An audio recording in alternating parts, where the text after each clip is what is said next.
ఓం నమో వెంకటేశాయ. So ఒక 3 రోజుల కింద నాగ చైతన్య శోభిత ధూళిపాల జాతకాన్ని నేను విశ్లేషించడం జరిగింది. దాని మీద చాలా తీవ్రమైనటువంటి డిబేట్లు అవన్నీ సాగుతా ఉన్నాయి. సో నేను ఆ జాతకాన్ని చెప్పడానికి ప్రధానమైన కారణం ఏమిటంటే, నేను ఇంతకుముందు సమంత నాగ చైతన్య జాతకాన్ని చెప్పి ఉన్నాను కాబట్టి దానికి ఎక్స్టెండెడ్ గా ఈ జాతకాన్ని చెప్పడం జరిగింది తప్ప, నాకు మళ్ళీ నేను ఇచ్చినటువంటి మాట మీదనే ఉంటాను, సెలబ్రిటీ జాతకాలు చెప్పను అని చెప్పాను. నేను ఇక మీద సెలబ్రిటీ జాతకాలు చెప్పడము మానేశానని చెప్పాను. అదే మాట మీద ఉంటున్నాను. నేను కంటిన్యూ చెయ్యను. సో ఆ చెప్పాల్సినటువంటి పరిస్థితి కూడా లేదు. సో సెలబ్రిటీ జాతకాలు గాని రాజకీయ విశ్లేషణలు గాని నేను చెయ్యను అని చెప్పి మీకు నేను మొన్న 2 నెలల కింద నేను ఒక వీడియో పెట్టి ఉన్నాను.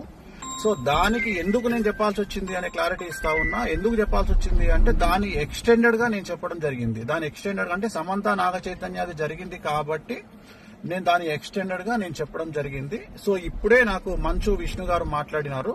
సో మా ప్రెసిడెంట్ మంచు విష్ణు గారు మాట్లాడినారు. నేను వారికి కూడా నేను క్లారిఫికేషన్ ఇవ్వడం జరిగింది. సో నేనేం చెప్పానంటే, ఇక మీదట నేను సెలబ్రిటీ జాతకాలు గాని రాజకీయ జ్యోతిష్యాలు గాని పర్సనల్ ఎవరికి సంబంధించినటువంటి వ్యక్తిగతమైనటువంటి అంటే సెలబ్రిటీ జాతకాలని విశ్లేషించేటువంటి అవకాశం లేదు. అది చెప్పను. ప్రత్యేకించి నాగ చైతన్య గారి జాతకం చెప్పడానికి కారణం ఏంటి అంటే, ఓన్లీ వన్ రీజన్ ఏంటంటే, సమంత అది జరిగింది కాబట్టి దాని ఎక్స్టెండెడ్ గా దీన్ని మాట్లాడినాను. అంతే తప్ప ఇక మీదట నా నుండి మీరు సెలబ్రిటీ జాతకాలు నేను చెప్పను అని చెప్పాను. అదే మాట మీద ఉంటున్నాను. సో మంచు విష్ణు గారితో కూడా ఇప్పుడే మాట్లాడినాను. మాట్లాడితే సార్ మాట్లాడినారు. సో చెప్పాను నేను ఇది పరిస్థితి అంటే, ఆయన కూడా వెరీ గుడ్ డిసిషన్ స్వామి గారు అని చెప్పారు. సో నాకు కూడా తెలుసు.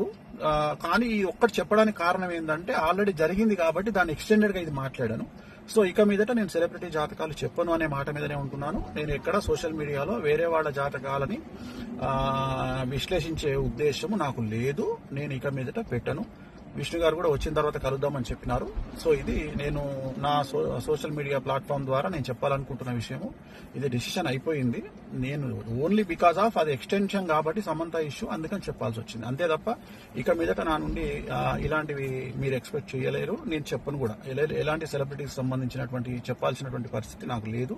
నేను చెప్పను. ఓం నమో వెంకటేశాయ.